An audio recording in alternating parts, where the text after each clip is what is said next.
Republicans have been claiming that Robert Hur's special counsel report deemed Biden mentally unfit to stand trial. The most common quote comes from the executive summary, where the special counsel hypothesizes Biden would present himself in court as an elderly man with poor memory. Don't mind the fact that this hypothetical still has Biden in court, standing trial. This is the only quote these people can use because nowhere in the report does it state Biden is mentally unfit.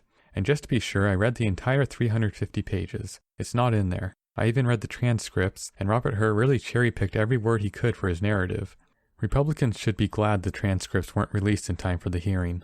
The report recommends no charges because there's not enough evidence to convince a jury that Biden intentionally retained classified documents. So the New York Post, the Daily Mail, the Daily Wire, these people on Fox News, Ben Shapiro, pretty much every Republican congressperson are all just straight up lying to you. Surprising, I know. But that's the narrative Republicans are pushing, so it's worth knowing the facts. Everything you need to know about the investigation is in the executive summary, which is only 14 pages long and very accessible, or I can just read you the important parts.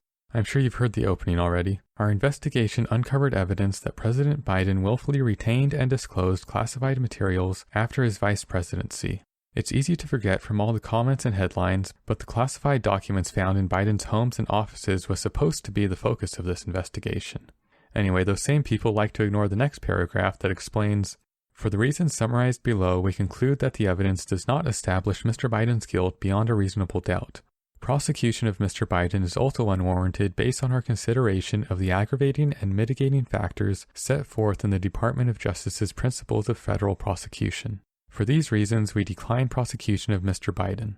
Basically, Biden and his staff were proactive about getting the documents back to the archives, and they cooperated with the investigation, which would make willful intent difficult to prove to a jury. Although there is one instance that Republicans will point to as clear willfulness. In 2017, after Biden left office, he rented a house in Virginia and hired a ghostwriter. The ghostwriter recorded their conversations, and at one point Biden said that he had just found all the classified stuff downstairs. Those classified documents are referred to as the Afghanistan documents, and the investigators inferred them to be some of the classified documents that were eventually retrieved from Biden's garage at his permanent home in Delaware in 2022. That one quote is the only piece of evidence of Biden intentionally keeping the Afghanistan documents, and the report offers several explanations as to why a jury might not be convinced beyond a reasonable doubt. This is the section where the limited memory and forgetful old man quotes come from, but the report also offers another explanation. For a person who had viewed classified documents nearly every day for 8 years as vice president, including regularly at his home, finding classified documents at home less than a month after leaving office could have been an unremarkable and forgettable event. The report also notes that they don't have any concrete evidence that Biden was talking about the Afghanistan documents, or even that the Afghanistan documents were ever at the Virginia home in the first place. So there were a lot more hurdles than just Biden old. And even with the digs at Biden's memory, nowhere does the report claim that Biden would be unfit to stand trial. The next section deals with Biden's personal notebooks from his time as vice president.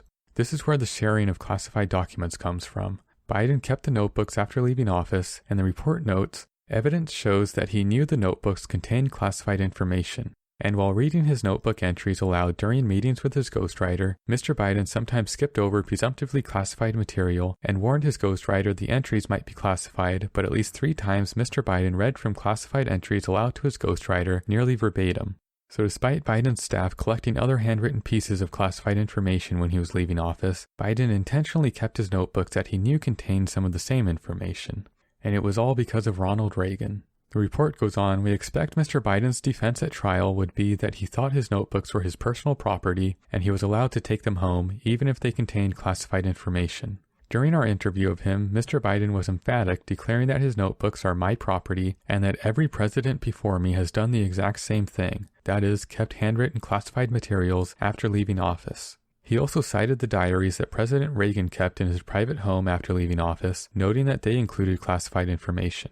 The report goes on to lament that Biden was wrong about the law allowing him to keep those notebooks, but a precedent was set when the DOJ made no attempt to retrieve Reagan's journals from his home, despite knowing that they contained classified information. And so the report concludes, most jurors would likely find evidence of this precedent, and Mr. Biden's claimed reliance on it, which we expect would be admitted at trial, to be compelling evidence that Mr. Biden did not act willfully.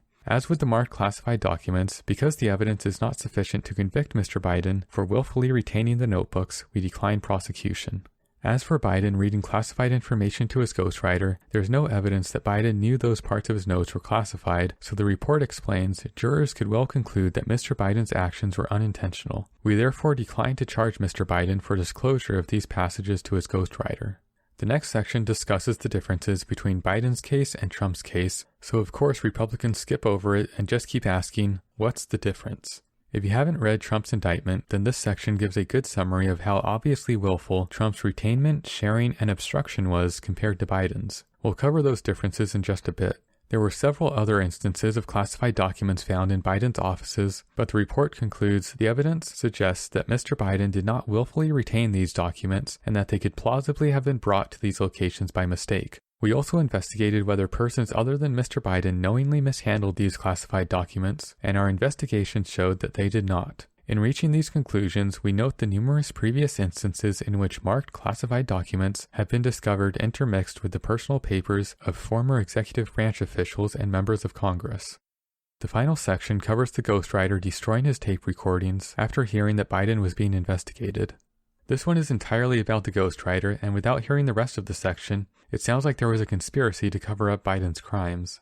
The special counsel accepted the ghostwriter's reasons for deleting the audio files, the details of which are explained later in the report, but the part Republicans won't tell you is the ghostwriter had made transcripts of all the recordings and voluntarily handed those over to the investigators, which the report notes contain some of the most incriminating information against Mr. Biden, including his statement about finding all the classified stuff downstairs in 2017, which is inconsistent with an intent to impede an investigation by destroying evidence. So that's why the ghostwriter wasn't charged. And that's all the potential crimes accounted for. But if we're being honest, I don't think Republicans expected any charges to come from this. This was just another farce to downplay all the things Trump has been doing. Classified documents were confiscated from Mar-a-Lago after Trump refused to give them back, and that led to a special investigation and then criminal charges against Trump and his staff. So Republicans countered by playing up the classified documents found at Biden's home. This type of thing has been happening from the time of Trump's first campaign.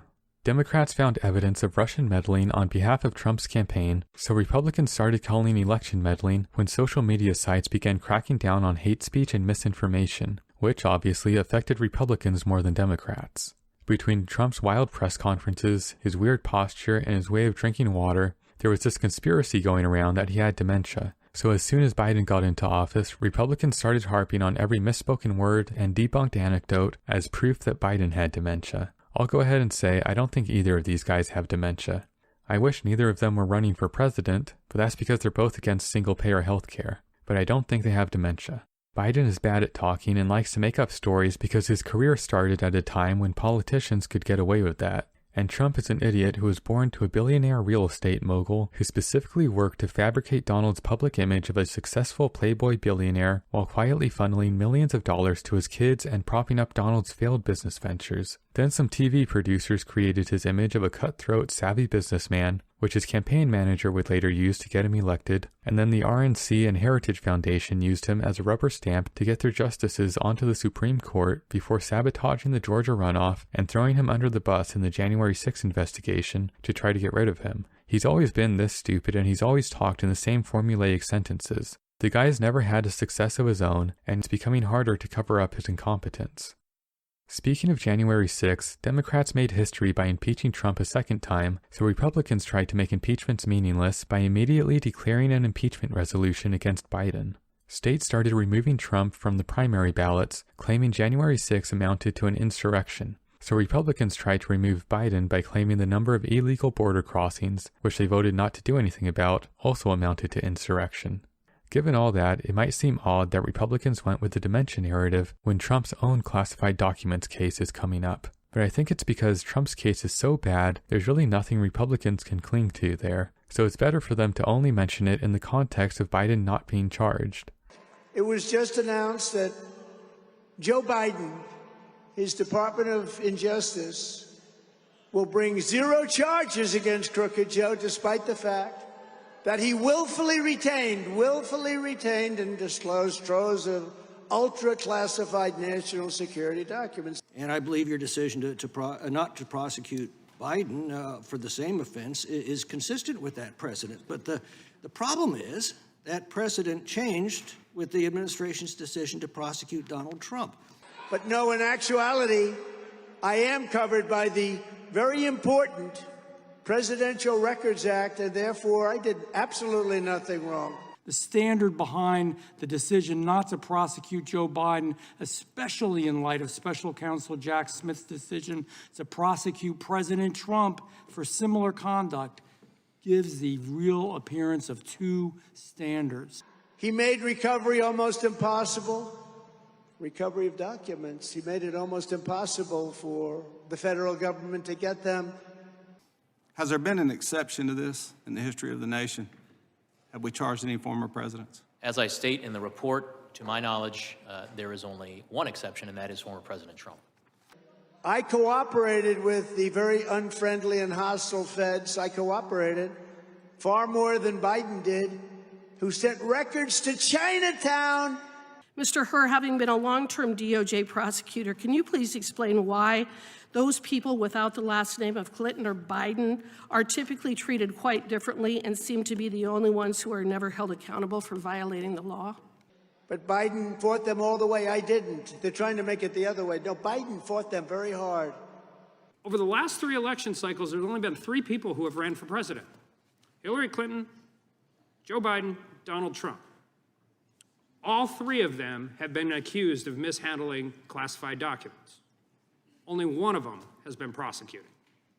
And they raided my house. They did it for publicity reasons. They did it for election interference reasons. They want to interfere with the election. Look, since 2016, there have been 3 candidates to run for president. All 3 have had allegations of issues surrounding the retention and holding of classified documents. But Mr. Hur, only one of them has been charged, and that's President Trump. And that's why people think and view this as a 2-tiered system of justice. Thank you, sir. If Biden is not going to be charged, he said, that's up to them. You know, look, if he's not going to be charged, that's up to them. But then I should not be charged. So let's answer that question for these poor confused old men. Why Trump, but not Biden? When it comes to willful retention, Biden and his staff proactively notified the FBI whenever they found classified documents in Biden's home or offices. When Trump got a subpoena asking for the return of classified documents, Trump said he didn't want anyone looking in his boxes, then asked his staff if he could just ignore it or even lie and say he didn't have the documents. When it comes to sharing classified info, Biden failed to self-censor a few times when reading from his personal journals to his ghostwriter. Trump showed classified documents to a group of people seemingly just to brag, while telling them they're not supposed to be looking at it. When the FBI arrived to collect the box from Biden's garage, they were allowed to look around the garage and eventually the whole house to check for other classified material. When the FBI went to collect boxes from Mar-a-Lago, Trump had already had a staffer remove a bunch of boxes from the storage room, then got someone else to sign the document saying they had given back all the classified stuff. When it comes to obstruction and destroying evidence, Biden's ghostwriter deleted all his audio files, but then voluntarily handed over all the transcripts of those files, which included parts of the interviews the FBI were unable to recover from his devices, and even the one single incriminating sentence about finding all the classified stuff. Trump, on the other hand, pulled a Clinton and tried to get the IT guy to wipe the surveillance server at Mar-a-Lago. And that is why Trump and his staff are being charged with willful retention, obstruction, and a bunch of other stuff, and Biden is not. That's also why Republicans are going to have to lie to try to turn this into another deep state political persecution conspiracy. We'll have to wait and see what they come up with. A case where we won't have to wait any longer is Trump's judgment and lost appeal in his New York civil fraud trial, where he got hit with over $400 million in penalties for lying about the value of his properties when applying for loans. This was also the case where Trump's the best lawyers forgot to ask for a jury trial and then kept submitting the same failed arguments over and over until the judge fined them all $7,500 each. Even famous Shark Tanker and crypto shill Kevin O'Leary pitched in with his own misinformation campaign. Forget about Trump. Every single real estate developer everywhere on earth does this. They always talk about their asset being worth a lot, and the bank says no. And that's just the way it is. So in this case, when I'm trying to figure out, and I'm not pro or con, or I don't care about the politics, who lost money? I mean, it looks to me in this presidential race, and I'm not in favor of this, that that the courts are being used to try and sway voters on both sides of the equation. I mean, let the voters vote and decide on the merits of both. I'd rather hear policy. Oh, bless your heart, Mr. Wonderful. You want to know the policy in politics. I can't believe the far-left radical state-sponsored communist propaganda channel CNN didn't give any pushback there. I guess that means I'll have to. The decision summary doesn't give much detail, but if you start on page 60, it goes over each property and gives objective reasons for calling their values inflated. One of the main complaints from Republicans was the unfair valuation of Mar-a-Lago. Over a 10-year period, county appraisals placed the property at $18 to $27 million, while Trump's financial statements claimed it was worth $400 to $600 million. Republicans pointed to the value of the smaller private residences surrounding Mar-a-Lago to show how ludicrous the county's numbers were, but that's missing a hugely important factor. Trump signed a deed of conservation and preservation, and then later added a conservation easement, which gave him a much lower property tax, but it meant Mar-a-Lago had to remain a social club, and Trump or any future owner would not be allowed to renovate the building into a private residence. And that $400 million valuation was based on the potential for Mar-a-Lago to be renovated and sold as a private residence, which Trump legally cannot do. This is not some difference of opinion or real estate subjectivity or an undercover Biden CIA county appraiser.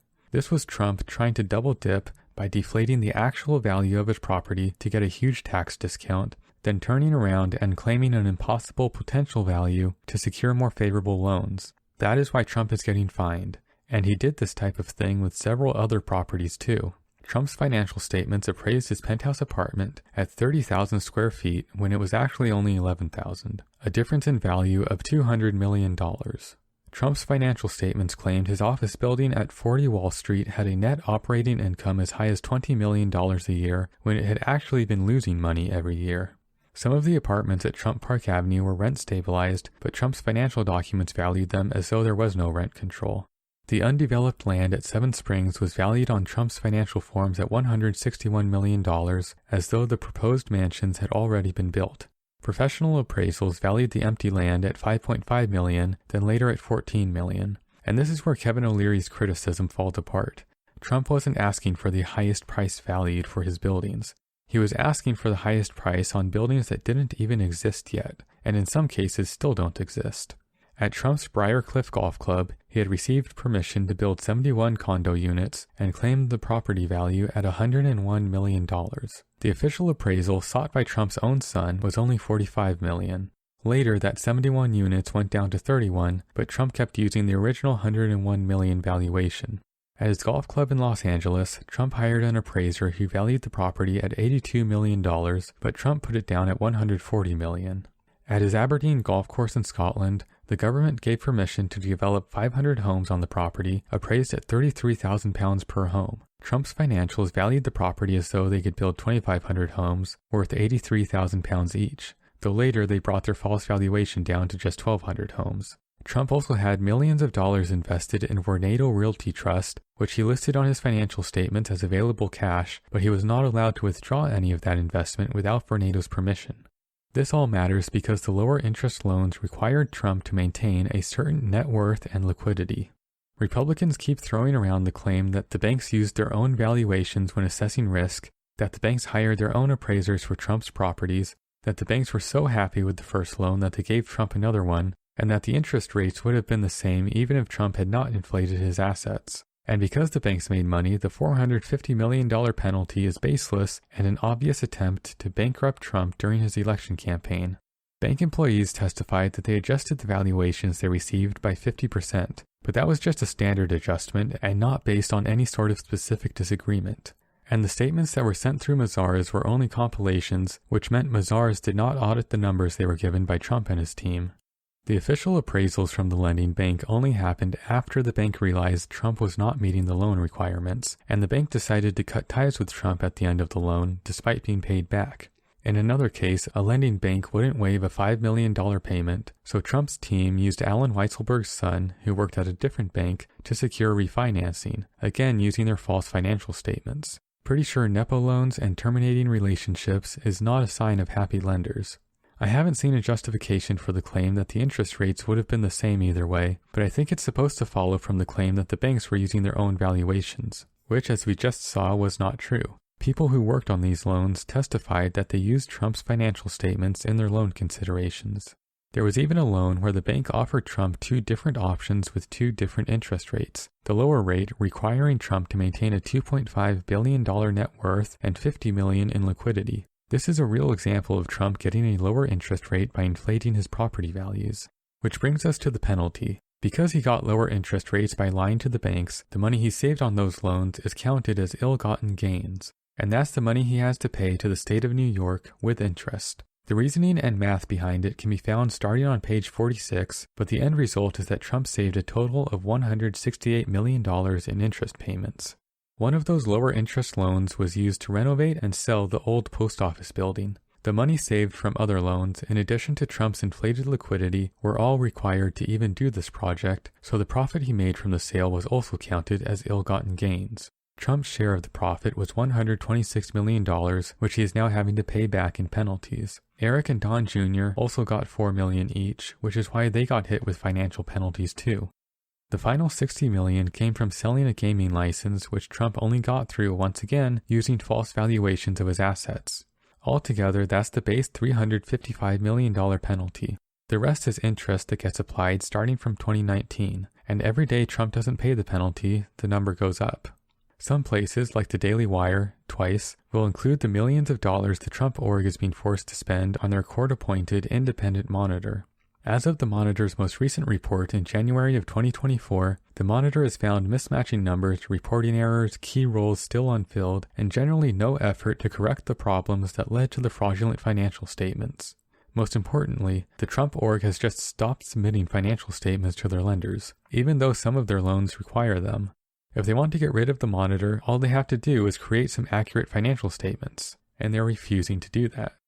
To end with something a little more fun, I want to go through this wild article from the Federalist where the author claims that Judge Engoron was actually the one committing financial fraud against the American people by inflating Trump's ill-gotten gains. He gives a very Republican recap of the case, lawfare, targeting political enemies, radical Democrat New York, and I like the way he used appraisal fees on mortgages to lead people to the assumption that the banks must have done the same for Trump's loans, ignoring the actual testimonies from bank employees stating that they used the data submitted by Trump's accountants. The author also claims the banks were quite pleased with their business with Trump and wanted to do even more business with the man.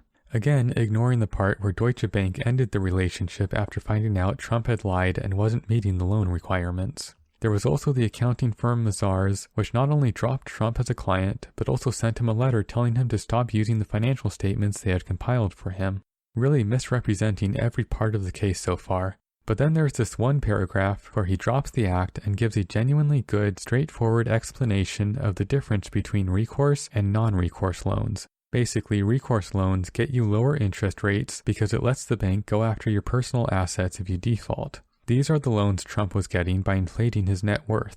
And then the author makes an interesting argument. The cost of a recourse loan also includes the added economic risk of defaulting.